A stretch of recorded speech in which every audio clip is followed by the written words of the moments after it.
कृतेन तत्स किं वा प्राप्ते वांछित फलम तत्सर्वं सोतमिच्छामा कथयस्व महामुने। श्री गणेशाय नमः। मुनि से विद्याभूषण से व्यास जी श्रोता गुणों से कहते हैं कि एक समय नैमिषारण्य में शौनकादित्य 88 सहस्र बन एकत्र होकर परस्पर विचार कर रहे थे कि कलयुग आ रहा, धर्म की किसका रक्षा होगी। तो उसी समय व्यास जी के परम शिष्य पौराणिक सूत जी उस स्थान पर पधारे। सूत जी को देखकर इस लोग खड़े हो गए, श्रद्धा पूर्वक उठकर साष्टांग दंडवत किया। तत्पश्चात ऋषियों ने श्री सूत जी को उत्तम और पवित्र आसन देकर यथोचित पूजन किया और सूत जी से बोले कि इस समय आपका आना बहुत ही उत्तम हुआ। इस अवसर पर आपका शुभागमन ठीक उसी प्रकार है। राम विरह सागर भारत मगन मन रूप और विप्र रूप धारी पवन सुत आय गयो जिम पोत, अर्थात हम लोग शोक सागर में डूब रहे थे। आपने नौका सज्जा से उद्धार करने के लिए पदार्पण किया, ये प्रसन्नता का विषय है। हे प्रभु, कराल कलयुग निकट आ रहा है, धर्म की किसका रक्षा होगी। उसी समय व्यास जी के परम शिष्य पौराणिक सूत जी उस स्थान पर पधारे। सूत जी को देखकर लोग खड़े हो गए, श्रद्धा को उठकर साष्टांग दंडवत किया। तत्पश्चात ऋषियों ने श्री सूत जी से कहा, अतः हे भगवान, व्रत अथवा तप करके जिस प्रकार वांछित फल प्राप्त हो कृपा करके कहिए इसी लोगों की इच्छा, क्योंकि बंदो पद धरे धारणे से विनय करो करिजोर वरुणो रघुबर विमल यश सिद्धांत निचोर। शौनकाद ऋषियों की प्रार्थना पर सूत जी बोले, ऋषिगण आप धन्य, आप जैसे मनुष्य सत्पुरुष कहे जाने के योग्य हैं, जो कि परोपकार के लिए चिंता करते हैं। दुष्टों से कष्ट पाने पर भी उनको लक्ष्मी पथ कृष्ण भगवान से एक बात नारद मुनि ने भी पूछा था, जिस प्रकार आप लोगों ने मुझसे पूछा है। इसलिए संध्या करने के बाद जिस प्रकार इस प्रश्न का उत्तर श्री भगवान ने दिया था, उसी प्रकार मैं आप लोगों के समझ कथन करूंगा। शौनकाद ऋषियों ने कहा, तो उत्तम, हम लोग भी संध्योपासन कर ले। इसके पश्चात संध्योपासन से निवृत्त होकर सब लोग श्री सूत जी महाराज के सामने एकत्र हुए। सूत जी ने ऋषियों का, हे ऋषियों, तत्चित्त होकर मेरी बात सुनो। यदि तुम्हारा ध्यान किसी और तरफ रहेगा तो मेरे उपदेश से लाभ उठा सकोगे, ना निकारी बन सके।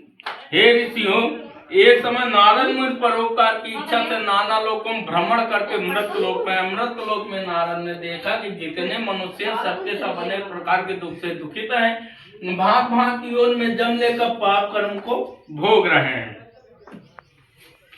ऐसे प्राणियों के सुख मन में सोते हुए, वीणा बजाते हुए, हरि गुणगान करते हुए विष्णुलोक को गए। विष्णुलोक में पहुंचकर नारद मुनि ने देखा कि शुक्र वाले 4 भुजाओं से उठते हैं। विष्णु भगवान 4 वाले 4 भुजाओं से उठते हैं। चारों भुजाओं क्रम से शंख चक्र गद पद्म और वरमाला से सुशोभित हैं।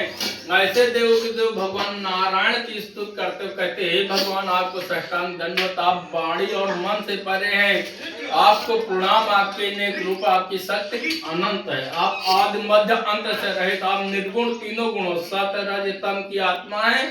सभी प्राणियों के याद करना भक्तों के क्लेश दूर करने वाले हैं। जय दुष्ट संहारी भव भयहारी, जय कर आदि न अंता, जय असुर विनाशक धर्म प्रकाशक गामहि वेद अनंता, जय जन मन रंजन पाप प्रभंजन मुनिकारी सुति संता, चंचल नर नारी अति दुख भारी मुक्त करो भगवंता। इस प्रकार नारद जी के मुखार बिंदु से सुनकर भगवान ने नारद जी से पूछा, हे नारद, आपका आगमन वैकुंठ लोक में किस लिए, आप क्या चाहते हैं? हे महाभाग, आप मुझसे क्या यथोचित उत्तर दूंगा।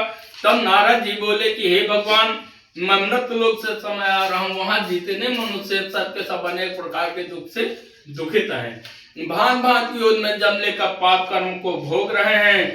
दीन मलिन दरिद्र कुमूर्ख और बुद्ध विवेक बिना अभिमानी और तस्कर लंपट ज्वारी तथा अनिशिक्षित दुष्ट महाअज्ञानी, अन्न न पावत भोजन को और पान को पावत शुद्ध न पानी, चंचल शोक बिहाल सभी नर श्रेष्ठ कुचिंतन में लपटानी। इसलिए हे भवभारी भगवान, कोई ऐसा उपाय बताइए जिससे इन प्राणियों का दुख छूट जाए। यदि आप मुझ पर कृपा रखते कहिए, मैं सुनता हूँ। भगवान ने नारद जी से कहा, नारद, तुमने भली भांत पूछी, इससे संसार का कल्याण होगा, प्राणी पापों से मुक्त होकर परम पद को प्राप्त होंगे। ये देह को परोपकार में ही लगाना चाहिए। जो नर तरहि न भव जलादि, और नर समाज अस पाए, और सो कृत निंदक मंदिमति आत्म हति गति जाय।